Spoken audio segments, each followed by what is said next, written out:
اور اللہ نے حکم دیا. میں اسی لیے نوجوانوں کو کہتا ہوں کہ مفلس نہ بنے. اگر آپ لیڈر نہ بنے, آپ پیسہ کمانے والے نہ بنے, تو وہ لوگ ہوں گے اور وہ پھر انجسٹ ڈسٹریبیوشن آف ریسورسز کریں گے, جو کہ کر رہے ہیں. اپنے ہاتھ میں رکھیں چیزیں. مسلمان اکنامکلی اگر اچھا نہیں ہے تو پھر وہ لوگ جو ہے وہ ہم کو وہاں سے مار لگائیں گے, وہ کہیں گے ہم سے مانگو, ہم سے خریدو. دجال بھی تو وہیں سے مار لگائے گا نا کہ اب میں دوں گا. وہ تو خیر ایک فتنہ ہے اور اللہ کی طرف سے ٹیسٹ اور ٹرائل ہے. لیکن یہ کہ یہ سوچنا کہ نہیں ہمیں اس حوالے سے کچھ کرنے کی ضرورت نہیں ہے. مسلمان سستی کا شکار ہو گئے. بہت سے لوگ کہتے ہیں, مجھے حیرانگی ہوتی ہے, مذاق میں کہتے ہیں جس طرح بھی, کہ دیکھیں پیسہ کمانے کے لیے اور یہ چیزیں کرنے کے لیے گوروں کو رکھا ہے اللہ نے, ہم کھائیں گے بیٹھ کے, مسلمان بس بیٹھ کے کھائے گا. یہ ایک نالائکی والا اور سستی والا ایٹیٹیوڈ ہے. یہ صحابہ کا نہ ایٹیٹیوڈ تھا, نہ مسلمانوں کا تاریخ میں ایٹیٹیوڈ نظر آیا. یہ ہم نے ایکسکیوزز بنا لی. ہم نے ریسرچ نہیں کرنی, R&D کی طرف نہیں جانا, کو اپنا پلیٹ فارم نہیں بنانا, کچھ بھی نہیں کرنا. ہر چیز ہمیں جو ہے وراثت میں ملے گی, اور اس سستی کی وجہ سے آج ہمارا ڈاؤن فال ہے. بہرحال اللہ کہتے ہیں کہ کھاؤ پیو, eat of his provision defined ہے, لیکن یہ کہ نکلو. تو یہ آئی ہوپ کہ بہت ہمیں کلیئر ہو گیا ہوگا. پرووائڈر اللہ ہے, بہت بیسک بات ہے. وَمَا مِن دَابَّةٍ فِي الْأَرْضِ إِلَّا عَلَى اللَّهِ رِزْقُهَا وَيَعْلَمُ مُسْتَقَرَّهَا وَمُسْتَوْدَعَهَا and there is no creature on earth but that upon Allah is its provision. کوئی بھی کریچر نہیں اس زمین پہ, چاہے وہ بیکٹیریا بھی ہے, وہ بھی تو کہیں نہ کہیں سے اپنی خوراک لے رہا ہے نا, وہ بھی لیونگ بینگ ہے. کوئی بھی چیز نہیں ہے الا یہ کہ اللہ پر ہے اس کا رزق, یہ اللہ پر چھوڑ دو. تو یہ کہنا کہ نہیں بچے زیادہ ہوں گے تو بھوکے مر جائیں گے, یہ بھوکا مارنا آپ کے ایشوز ہیں. آپ نے جو ہے وہ باؤنڈریز بنا دیں, آپ نے لوگوں کو ادھر سے ادھر ٹریول کرنا منع کر دیا. بہرحال یہ بہت کمپلیکس ایشوز ہیں, اس پہ دکھ ہوتا ہے, افسوس ہوتا ہے کہ جب تک اسلامی ذہنیت کے لیڈرز نہیں آئیں گے یہ ایسے ہی رہے گا, یہ ایشوز ایسے ہی رہیں گے. لیکن وہ کب آئیں گے؟ ظاہر ہے جب پڑھے لکھے لوگ, ٹیلنٹڈ لوگ اوپر آئیں گے, اسلام کو ریپرزینٹ کریں گے اوپر آ کے.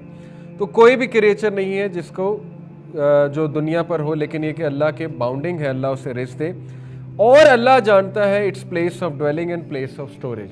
اللہ یہ بھی جانتا ہے کہ پلیس آف سٹوریج اور ڈویلنگ کہاں اس کے رزق کی.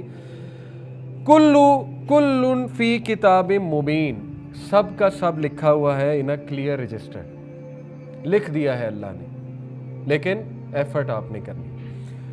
تو بہرحال اس کے علاوہ یہ حدیث ہے, whoever suffers from destitution and he beseeches the people for it, جو کوئی بھی غربت یا فقر کا شکار ہے یا فاقے کا شکار ہے اور وہ لوگوں سے امید لگاتا ہے, لوگوں سے مانگتا ہے, مانگنے میں کوئی حرج نہیں ہے مدد, لیکن یہ کہ امید, his destitution will not end, اس کی غربت ختم نہیں ہوگی کیونکہ اس کا رویہ غلط ہے.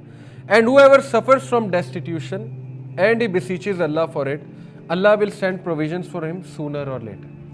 اللہ وہاں سے دے گا کہ وہ گمان میں نہیں کرتا. وَمَن يَتَّقِ اللَّهَ يَجْعَل لَّهُ مَخْرَجًا, جو کوئی بھی اللہ کا تقوی اختیار کرتا ہے اللہ اس کے لیے راستے نکال دیتا ہے, اور اللہ اسے وہاں سے دیتا ہے کہ اس کا گمان بھی نہیں جاتا وہاں.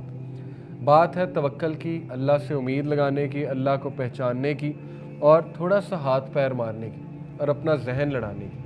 یہ دعا بھی کرنی چاہیے کہ اے اللہ مجھے دنیا میں کھپا نہ دے, یہ دعا بھی کریں. یہ اس لڑکے کا آنسر ہے جو کہہ رہا تھا کہ آج کل ہم نے لائف سٹائل ایسا اڈاپٹ کر لیا کہ ہم کھپ جاتے ہیں, نمازیں مس ہوتی ہیں. تو یہ آپ دعا کریں کہ اللہ میرا بندوبست ایسا کر دے کہ میں نہ کھپوں اس میں آپ کی عبادت کے لیے. اور یہ اللہ کے نبی صلی اللہ علیہ وسلم نے گارنٹی دی, صحیح بخاری کی حدیث ہے, حدیث قدسی ہے, یا ابن آدم تفرغ لعبادتی, اے ابن آدم میری عبادت کے لیے اپنے آپ کو فری کر لے. کیا ہے اس کا reward? Devote yourself to my worship, I will fill your chest. کیا کروں گا؟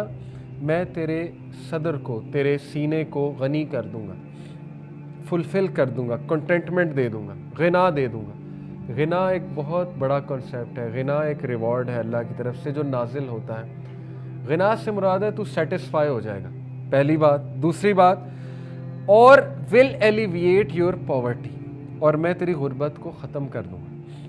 یہ بہت ڈیپ باتیں اگر آپ اس پہ سوچیں کہ رسول اللہ صلی اللہ علیہ وسلم نے کہا کہ دجال جب آئے گا تو اس سے پہلے 3 سال گلوبل فیمن آئے گا، بہت بڑی قحط سالی آئے گی اس کے 3 سال پہلے۔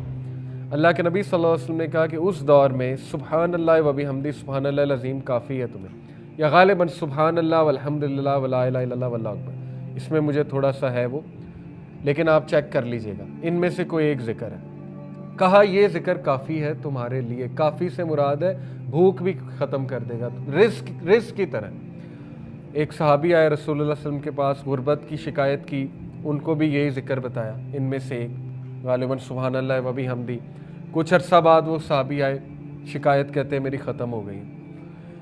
کیسے ختم ہوئی واللہ عالم، شاید لٹرلی ٹینجیبل رزق مل گیا، یا انہیں فلسفہ حیات سمجھ آ گیا اس ذکر سے، یا غنا مل گیا، بہت سی چیزیں ہوتی ہیں نا، ٹائم ویلتھ مل گئی، ہو سکتا ہے سوشل ویلتھ مل گئی، پتہ نہیں کیا مل گیا، بہرحال جو بھی تھا، لیکن یہ کنسیپٹس ہماری یوتھ کو پتہ ہونے چاہیے کہ ذکر اللہ قرآن مجید میں شفا ہے۔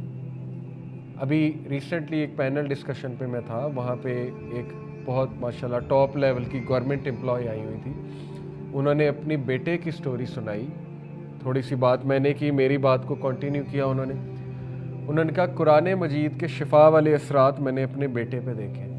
انہوں نے کہا میرا بیٹا، اس کو ایک ایسی بون کی ڈیزیز ہو گئی، وہ کھڑے نہیں ہوتے تھے صحیح سے، میں روتی تھی، بہت دکھ ہوتا تھا، اب ماشاءاللہ وہ کھڑا ہو جاتا ہے، کافی اسٹرینتھ آ گئی ہے، قرآن پڑھ کے، صرف قرآن پڑھ، علاج بھی چلا، لیکن یہ کہ قرآن بہت پڑھا اس نے، اور ہم نے قرآن انہیں بہت سنایا بھی، سورہ رحمان پرٹیکولرلی۔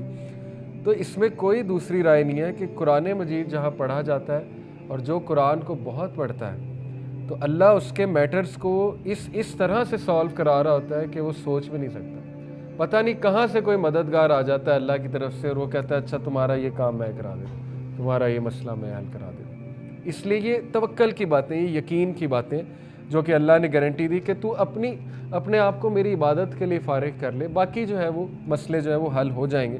ایک اور حدیث سے ثابت ہے، اللہ کے نبی صلی اللہ علیہ وسلم نے کہا کہ whoever is focused only on this world، مسئلہ ہے صرف ایک چیز کو پرائیورٹی بنا لینا، یہ منع نہیں ہے کہ اس کو پرائیورٹائز نہ کرو، لیکن لسٹ میں ذرا نیچے کرو۔ اللہ will confound his affairs، اللہ تعالیٰ اس کے افیئرس کو پھیلا دے گا، and make him fear poverty constantly، یہ غنا کا اپوزٹ ہے۔ غنا یہ ہے کہ ڈر کوئی نہیں، صحابہ کوئی ڈر نہیں، ادھر سے ادھر چلے گئے، کیا رزق تو لکھا ہوا ہے۔ وہ عبد الرحمن بن عوف سب کچھ چھوڑ کے ہجرت کر جاتے، مصعب بن عمیر امیر ترین آدمی، اتنے یوتھ میں ایسے ڈریسز پہنتے تھے، ایسا پرفیوم لگاتے تھے، ایسی چپل پہنتے تھے، شوز مشہور تھے، دور دراز علاقوں تک ان کی ڈریسنگ مشہور تھی، سب کچھ چھوڑ دیا، میں جا رہا ہوں، کیونکہ فیئر ہی کوئی نہیں تھا، وہ مدینہ میں جا کے مل جائے گا۔ عبد الرحمن بن عوف کو کس کا اللہ کے نبی نے مساوات جب قائم کی، مساوات کہہ رہے ہیں، یہ جو بردرہڈ جو قائم کیا، اس میں کس کا پارٹنر بنا تھا؟ سعد بن عبیدہ کا، امیر ترین آدمی، سعد بن عبیدہ چیف تھے، سعد بن عبیدہ نے کہا عبد الرحمن ہاف آپ کا ہے، عبد الرحمن بن عوف نے کہا جزاک اللہ، مارکیٹ کا راستہ دکھا دیں، اور اس کے بعد عبد الرحمن بن عوف سعد بن عبیدہ کو بھی کراس کر گئے۔ بہرحال کوئی صحابہ نے ایکسیپٹ بھی کیا، کوئی حرج نہیں کسی کی ہیلپ کرنے میں، لیکن توکل کا وہ لیول کہ مجھے تو ملنا ہے، اور ملا۔ اور یاد رکھیں ہجرت میں پہلا سٹیپ، مسجد تو بنائی وہ الگ موضوع ہے، پہلا پریکٹیکل سٹیپ صحابہ کو وہاں بات کرنے کا تھا مارکیٹ کا راستہ دکھانا، اکنامک انڈیپینڈنس۔ ہم سیرت پہ اس طرح غور ہی نہیں کرتے، تو دین دنیا جدا نہیں ہے۔ بہرحال and he will not get anything of this world except that which has been, اس کے دل میں ہر وقت ڈر ہوگا، یہ نہ چلا جائے، وہ نہ چلا جائے، یہ نہ ہو جائے، جاب نہ چلا جائے، ایسے نہ ہو جائے، ویسے نہ ہو جائے، کیونکہ غنا ہی نہیں ہے دل کے اندر، کانسیپٹس ٹھیک نہیں ہے، اور کچھ نہیں ملے گا سوائے کہ جو بس ملنا ہے۔ Whoever is focused on the hereafter, Allah will settle his affairs for him and make him feel content with his loss بھی ہوگا، اللہ غنا دے دے گا، and his provision and worldly gains will undoubtedly come to him، خود آئیں گے ان کی طرف۔ Again ہاتھ پیر ہلانے ہیں، لیکن یہ ایک ریوارڈ ہے کہ یس کنیکشن تمہیں مل جائیں گے، اللہ کی طرف سے تمہارے بندوبست ہوتے جائیں گے، بندوبست اللہ نے کرنے، ہاتھ پیر جو ہے وہ تم نے ہلانے۔ تو یہ ثابت ہو گیا کہ اللہ ہی ہے جو رازق ہے، رزق دینے والا ہے، اللہ سب کچھ جانتا ہے، اللہ نے متعین کر دیا ہے 4 منتھس پہلے. جب 4 منتھس ہو جاتے ہیں بچے کو ماں کے پیٹ میں اینجل آتا ہے، 4 چیزیں لکھ دیتا ہے: اس کا رزق، اس کی عمر، موت کب آئے گی، اور یہ کہ یہ ریچڈ ہوگا کہ بلیسڈ ہوگا. یہ باتیں لکھی ہیں. لیکن اس کا یہ مطلب نہیں کہ آپ انکریج نہ ہو اللہ سے مانگنے پہ، بالکل مانگیں. یہ تو اللہ اپنی پاور بتا رہا ہے کہ مجھے پتہ ہے. یہ اللہ اپنی پاور بتا رہا ہے. یہ اللہ یہ نہیں کہہ رہا ہے کہ اب کچھ نہ کرو، سب کچھ تو لکھا ہوا ہے. نہیں، آپ اللہ سے مانگیں، انکریج ہو، کانفیڈنٹ ہو اللہ کے بارے میں کہ وہ میرا کل بھی جانتا ہے، شام بھی جانتا ہے، اس کو پتہ ہے کب غربت آنی ہے، اس کو پتہ ہے کب فراوانی آنی ہے. تو بس میں مانگتا جاؤں اللہ سے، پناہ مانگوں. اللہم انی اسألک العفو والعافیۃ فی الدنیا والآخرہ صبح شام کے اذکار میں سے پڑھا کریں. عافیت مانگیں اللہ سے. کیوں نہیں دے گا اللہ تعالیٰ؟ بالکل دے گا. آپ کو پروٹیکٹ کرے گا، عافیت دے گا، فراوانی دے گا. آسانی مانگیں گے تو آسانی بھی دے گا اللہ تعالیٰ. باقی یہ کہ ٹیسٹ اور ٹرائلز